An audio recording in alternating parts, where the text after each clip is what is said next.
What is the most terrifying experience you've ever had? Story 1. Attention. Serious tag notice. Jokes, puns, and off-topic comments are not permitted. In any comment, parent or child. Parent comments that aren't from the target group will be removed, along with their child replies. Report comments that violate these rules. Posts that have few relevant answers within the first hour, and posts that are not appropriate for the serious tag will be removed. Consider doing an AMA request instead. Thanks for your cooperation and enjoy the discussion. I am a bot, and this action was performed automatically. Please contact the moderators of this. Subreddit. Message, compose, Tor Ask Reddit if you have any questions or concerns. Story 2. I got trapped somewhere no one ever visits, and my phone was out of reach. X200B. I work at an A major airport as IT tech. This summer, I was working deep down within the airport. Basement level, 7, basically only used for pipes and cabling. I've only ever seen one other person down there, which has just been made even worse with COVID. I never see anyone down there now. Normally, we'd work in pairs, but again, because of the virus, that wasn't allowed. And we're told to make sure our phones were always charged. I was working within an IT cabinet and bending down a lot, and so I didn't want to drop and smash my phone, so I put it on a nearby table. Whilst I was working, part of the cabinet collapsed and pinned one of my arms. It was extremely heavy, and I couldn't move my arm at all, nor could I reach my phone. I knew no one within my company knew where I was working, so I just sat and shouted for a bit, and was also trying anything to reach my phone, but it was just out of reach. After a while, I just lost hope. It felt like I'd been down there for days, lost in my own thoughts about how surely they'd be searching the airport by now, and what they'd do if they discovered my body. How my family would react. What would be on the news? All that stuff. I eventually heard some noise in the distance and started shouting, screaming a bit. Eventually heard someone running, and god darn, I was never so relieved to see someone's face. He passed me my phone and I called my manager. Within minutes, my own team and multiple security guards had rushed to me, and they managed to deconstruct the cabinet and get me free. It had been 8 hours, but it felt like eternity. No serious injuries, just some pretty bad bruising. The person who found me told me he was an engineer who'd been called out to fix a broken elevator. God knows what would have happened if that elevator hadn't broken. TLDR, solo work in remote areas is a terrible idea. Answer. Companies should invest in an alert system, a type of dead man switch in your phone that you need to reset periodically if you're doing remote work. Basically, you tap it with of what you're doing for say 12 hours, and if you don't mark as done in that 12 hours, it will sound a reminder in your phone, and if you don't respond, it will send an alert to a contact or group of contacts. Story 3. I was 7 months pregnant with our first child and not sleeping well at night. I was laying in bed, trying to find a comfortable position when I hear something that sounds like glasses tinkling together. I give my husband a shove and tell him what I heard. He grunts that it's probably one of our cats, rolls over and continues snoring. I still lay there. Then I hear men's voices. My heart felt like it stopped. I shove my husband hard and whisper that I hear people talking. He begrudgingly gets up. I tell him to get the gun just in case. He waves me off and heads to our bedroom door. I see his hand. Pause on the handle, and he locks our door and runs to his bedside table, getting the gun and telling me to call 911 because he hears guys in our house. We both go into our bathroom, shut the door.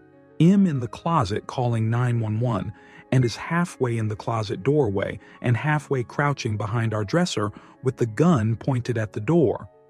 We are both shaking. I tell the 911 operator what is going on and out address. They say police are en route. While waiting, both my husband and I have the same thought. Earlier in the day, I had been on his computer. He's a gamer and has several monitors. Working on lesson plans for when I went on my maternity leave on one monitor and watching the show Supernatural on the other. When my husband got home from work, I just paused the show and hung out with him. So now we are hiding in the closet with a gun and wondering if one of our cats jumped on the desk and accidentally stepped on the keyboard and unpaused it. I tell the 911 operator all of this, and my husband decides to go listen at the door again. He comes back saying it's silent, and we are like, what are the chances that a cat upsized the video and then paused it again? The 911 operator says, "Police have arrived, put out gun away, and meet them at the front door." As soon as we leave the bedroom, we see my giant Maine Coon cat straight up laying across the keyboard like a fat little jerk. Yep, we got the crap scared out of us, and 5 cop cars showed up at our house because my cat unpaused the computer. My husband now refers to that night and the night of the naked gun. Story 4. I was almost abducted by a weird man in a playground when I was 6. While my mother was out buying some meal, a strange man proposed me to go to his car by giving me a chocolate and told me I would get more of those if I followed him. Fortunately, a woman I do not know actually saved me and told the man she was my mom and threatened him to spray gas with her pepper spray on his eyes and call the police if he did not leave. He walked away, and I never heard of him. When I was older, around 10 to 12, my mom told me the story and it actually frightened me. I never could have seen and thanked that. Woman who saved me. Story 5. Being chased by a man with a gun through the streets of El Salvador. I was living there as a 20-year-old volunteer at the time, and it was pitch black, pouring rain, and there was no one around. It was terrifying. Story 6. The time my sister passed out in the shower, I was playing Minecraft and talking to my friends on Skype. This was before Discord. And my sister was on the other side of my bedroom wall, in the bathroom showering. Suddenly, I heard a heavy thunk. I was puzzled at first, but didn't think anything of it for a minute or so. But I grew more concerned because I couldn't hear any variation in the pattern of the shower water hitting the bathtub. I realized what must have happened, and I jumped from my chair and ran to the bathroom door. I knocked loudly and yelled for my sister. She didn't respond. I yelled for her to hang in there. Now, the hallway is pretty narrow, and I couldn't get much runway to break down the door, so I stepped back and kicked it hard over and over. I was desperate, scared. We were home alone. Finally, the door jamb slipped and I ran into the bathroom, and there was my sister, passed out, hanging halfway out of the tub. She had hit her head on the toilet rim. I picked her up so easily it was like she weighed nothing. Probably the adrenaline. I wrapped her up in a towel and brought her into the hallway where she was finally coming to. She had this 1,000-mile stare, like she wasn't even really there on Earth. Her eyes were fudge black, like a raccoon, and her face was white as a sheet. I was slapping her face softly, trying to get her to respond to me, asking her questions about what day it was, who's the president, etc., like I had seen in the movies, and because I had remembered paramedics asking me these questions when I broke my leg.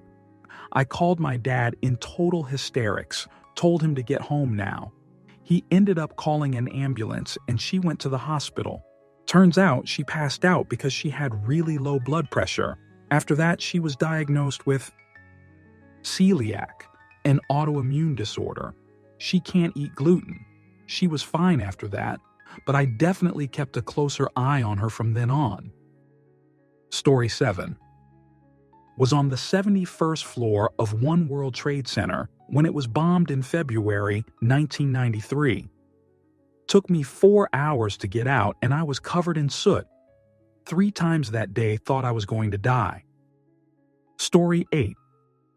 I was free climbing out at horse pins 40 and was about 30 FT up a route and about 3 FT from the top when I couldn't find a hole to get over the top. My legs started shaking uncontrollably and I thought I was for sure going to fall. Luckily, a friend I was climbing with had made it up another route and put his hand down to grab me and pull me up. I was maybe another minute or two away from breaking my legs and or much worse. Was very, very lucky. Story 9. My friend and I slowly drove by a car that was stopped at a stop sign one night. The dome light was on and all 4 passengers were sitting perfectly upright and staring straight forward, completely motionless with their eyes wide open.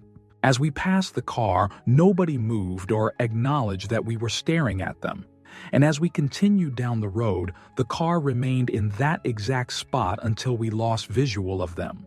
When I was leaving my friend's house about 5 or 6 hours later, I was continuing down a different road roughly about a half mile from where this strange occurrence happened when I approached a car that was pulled over on the side of the road, headlights facing toward me. I slowed down and was going to see if they needed any help until I realized that it was the same car from earlier in the evening.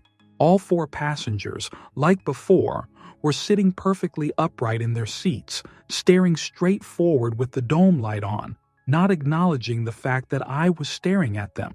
I nearly came to a full stop as I was passing them until they all abruptly and in perfect unison all turned their heads and looked directly at me. It was at that moment that I got this rush of fear deep down in my bones, and I slammed on the gas and took off down the road.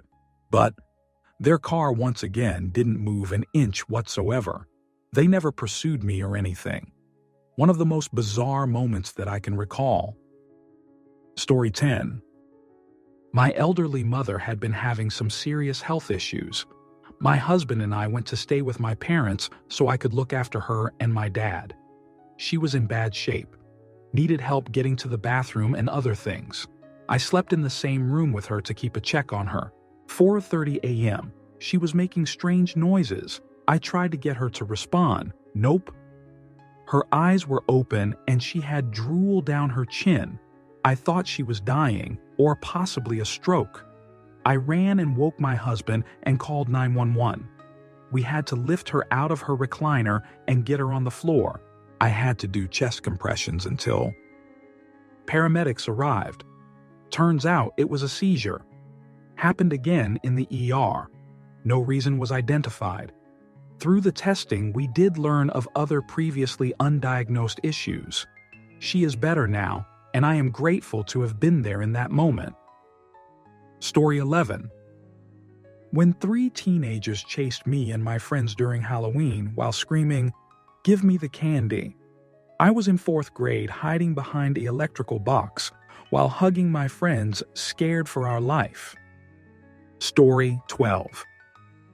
I was walking home late at night and a van started tailing me. I was on my home street, so I didn't run in case I was being paranoid. Then the van stopped, a guy got out, and the one in the driver's seat yelled, "Get her!" I immediately started sprinting to my house. The guy got back in the van and they drove beside me till I got to the front door and then drove off. I think they were just 2 guys thinking it'd be fun to give someone a scare. Still, though, I was pretty freaked out. On the more psychological side, finding out my mom had breast cancer and dealing with the fact that I would have to live without her. Story 13. Back when I was 18, me and my then GF both still lived at our parents', so when we wanted some alone time, we would often drive around and find some secluded spots. One of our favorites was a little parking spot in the woods at a smaller road. There's basically nothing near it except for a remote bus station around a mile up the street. Anyway, one evening, after dark, we went there. It already started raining and the street was empty, so we were pretty sure we wouldn't get disturbed. I turned into our secret spot and turned the car. As soon as we were facing the road again, 2 middle-aged men appear from the left out of the tree line. One of them was crutches, the other following a bit behind him.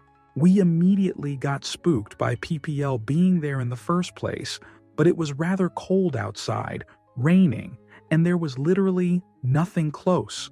So why would anyone be out there, especially when walking on crutches? The first guy would then slowly come up to the driver's side window, while the one following him stood right where the exit of the parking space was. I had already locked the doors and opened my window just a bit to talk to the guy. Maybe they were lost or something. He came up to me and asked if we could drive them to the next village. I really didn't want those guys in my car and offered to call a taxi for them, or if they didn't want that explained, how there was a bus stop up the road. The guy was insting that it would be easier to just drive them myself, all while the second dude was still just standing there watching us. I tried to stay calm, but the guy kept getting more and more angry and kept repeating that he's walking on crutches, we have to drive them. I was kind of lost on what to do exactly, since I couldn't get out with the other dude standing in my way and the one at my window almost raging at me. I couldn't think straight, so I just yelled out, "Fine, I'll drive you." The second dude obviously heard as he walked towards the car and kind of beeline for the passenger side. At that point, I saw my chance and just booked it. I still don't know if they really needed help to get out of there, but honestly, I'd do the same again. Story 14.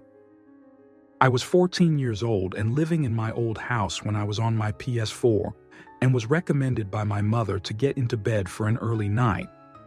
I had a mint imperial in my mouth and was asking her if I could have one more game, and the mint imperial slid down my throat as I was talking.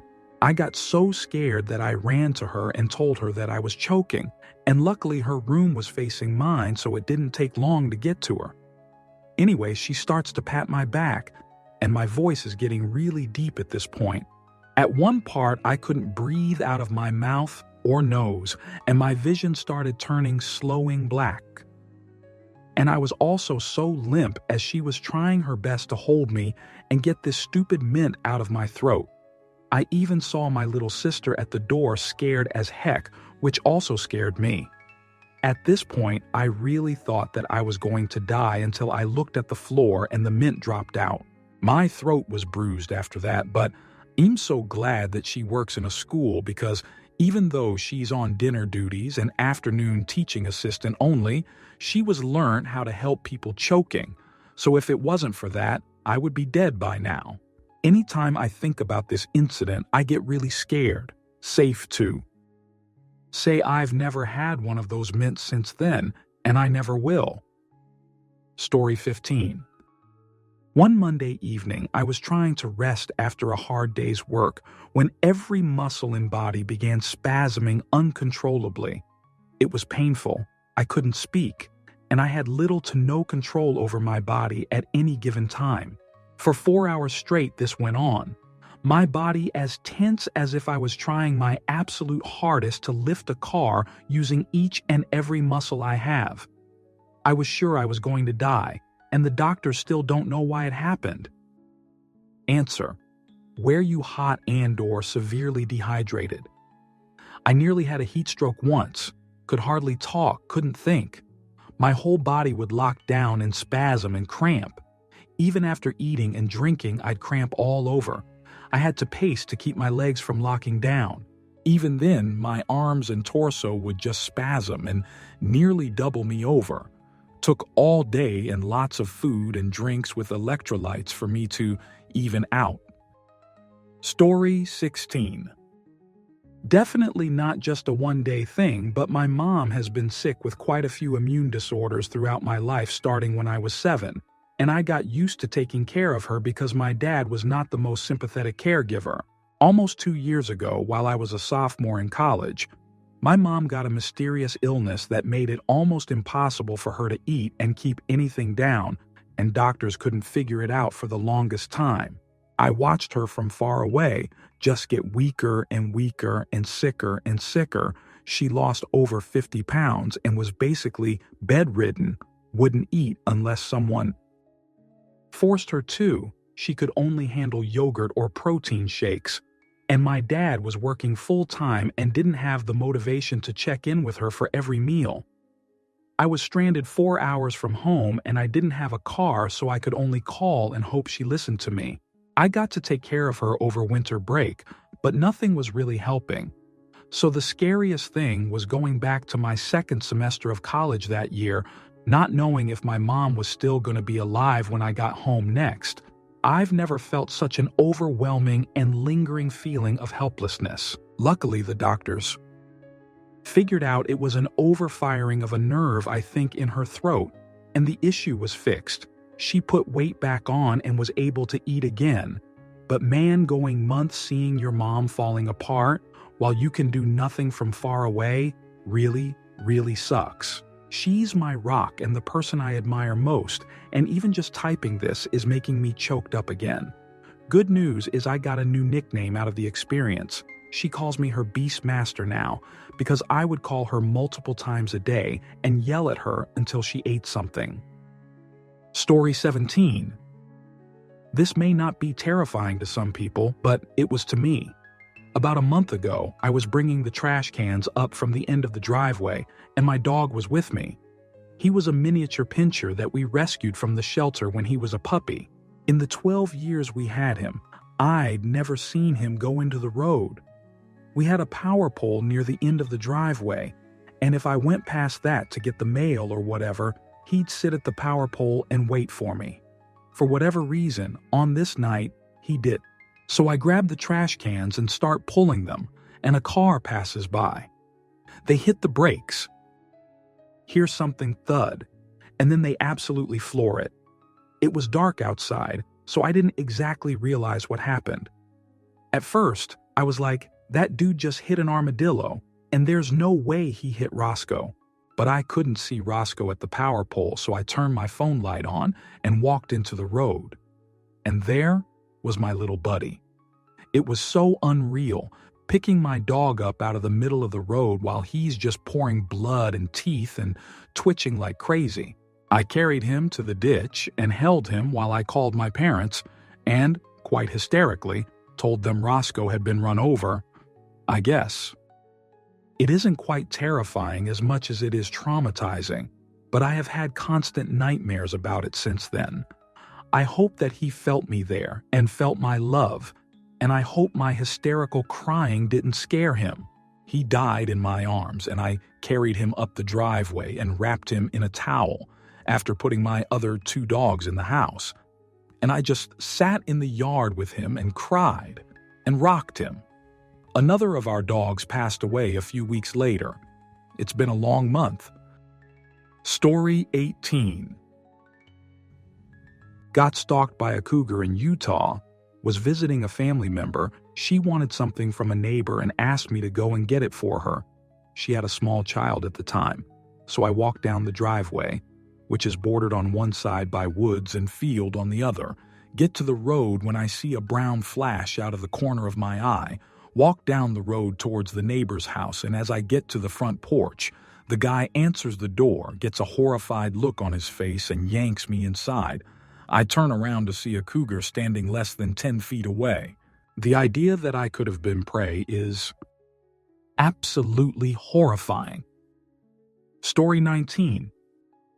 I had a stalker that would call me a lot, never answered after the first couple calls, and started leaving threatening voicemails.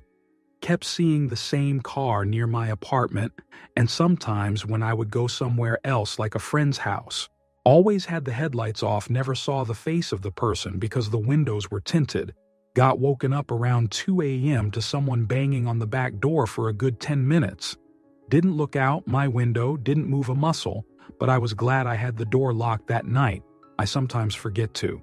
Incidents stopped after that, but started having intense agoraphobia again because of it. Living as a trans person in the rural Midwest was terrible. Am glad I left and never looked back. Story 20. Someone broke into my apartment room when I was 22. He had a knife, but what terrified me was that he was heavily tipsy.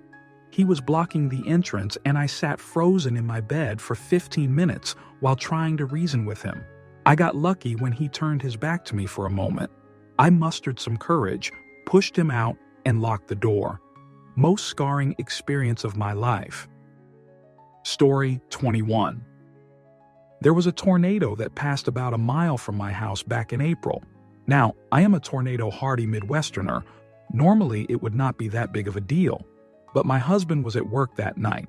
My daughter woke me up to the sirens at about 11, and I turned on the TV to see how bad it really was. When I saw it really was close, we ran out into the hallway and called for my son. As we stood at the top of the landing, the